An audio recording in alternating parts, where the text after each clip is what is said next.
Okay, let's dive into this. Today in this explainer, we're looking at one of the absolute most awe-inspiring phenomena on Earth.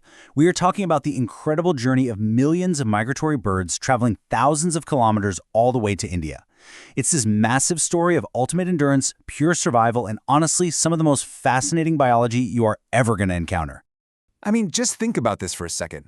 How do you fly 8,000 kilometers without a GPS, without a map, or even a simple compass? It sounds like some impossible mythical hero's journey, right? Most of us rely on our phones just to find the nearest coffee shop. But these travelers? They're making these crazy continent-spanning trips with absolutely zero modern technology to guide them. And to really grasp the scale of what we're talking about here, imagine a traveler that weighs less than a standard cricket ball. That's it, just a tiny little thing. Yet this tiny creature is actively crossing vast oceans, massive deserts, and towering mountain ranges, all to reach the exact same lake it visited the year before. It is just an astonishing feat of physical endurance that kind of leaves you speechless when you realize what they're actually up against. So what actually triggers this massive undertaking? Well, it all starts with a number. -40 degrees Celsius. This brutal temperature drop is our inciting incident. When those freezing, unforgiving northern winters hit regions across Russia, China, Mongolia, and Siberia, these birds are literally forced to flee. It's not a vacation. It becomes a strict, do-or-die matter of survival. The biological motivation driving them is entirely about surviving the winter. Up in the frozen north, the lakes freeze completely solid, the insects completely disappear, and food basically vanishes under the snow and ice. But down in the warm Indian wetlands, they find the absolute perfect winter sanctuary. With a super pleasant climate, flowing rivers, and this abundant food supply, the choice is pretty obvious. And so, the Great Migration begins. And the lengths they go to get there are staggering. Literally. We're talking about reaching heights of 9,000 meters in the air. Take the bar-headed goose, for instance. This winged hero actually crosses the mighty Himalayas at altitudes higher than a lot of commercial aircraft fly. Just imagine a bird powering itself through that dangerously thin air, looking down at the peaks of the highest mountain range on Earth. It's wild. Now, what's really interesting about this slide is the sheer, amazing diversity of these specific winged visitors. We've got the greater flamingo coming all the way from Iran and Central Asia. Thousands of them just gathered together to filter algae and shrimp, literally painting the wetlands pink.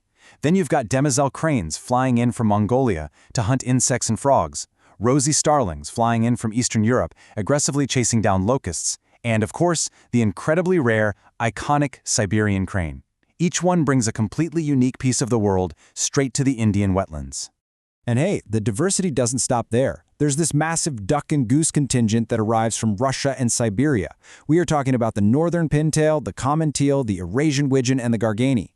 And they all have very specific diets just waiting for them upon arrival. The ducks are going to feed heavily on aquatic plants, seeds, insects, and snails, while the geese, they're ready to just graze on all the local grasses and grains. Actually, let's clear up a really common misconception right here. These birds are purely winter tourists. They do not build their nests in India. The country serves strictly as an essential warm winter getaway.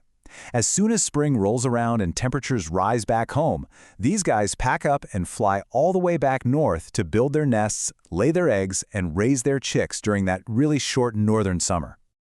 So where exactly are all these guys hanging out when they arrive?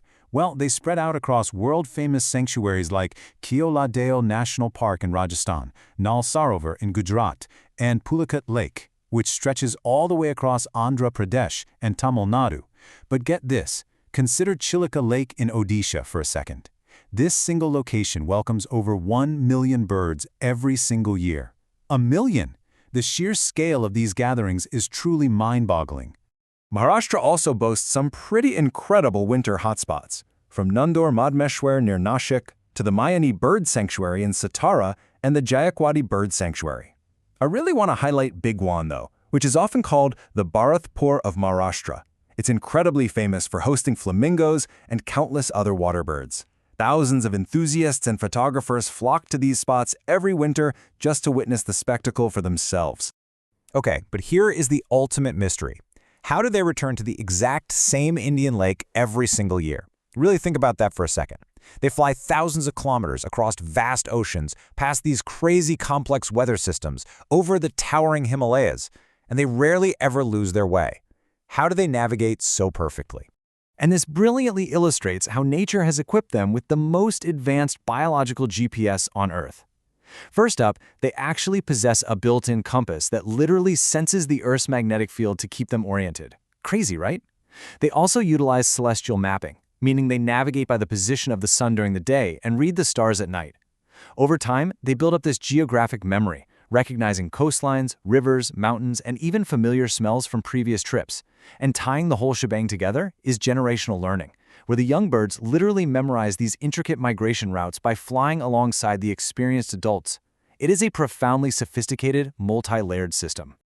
When you understand how incredibly hard these birds work just to survive, it brings us to a really crucial point. Protecting our wetlands, lakes, forests, and rivers directly means securing the future for these amazing travelers. They rely 100% on these habitats remaining healthy and abundant for when they arrive. It's a stark, powerful reminder of our critical responsibility in environmental conservation. And there is a truly powerful truth to consider here. Migratory birds remind us that nature has no borders. It's such a beautiful idea. Every single year, these epic journeys seamlessly connect countries, continents, and entire ecosystems. They do not acknowledge the imaginary lines humans draw on a map, they just follow the natural, ancient rhythms of the Earth.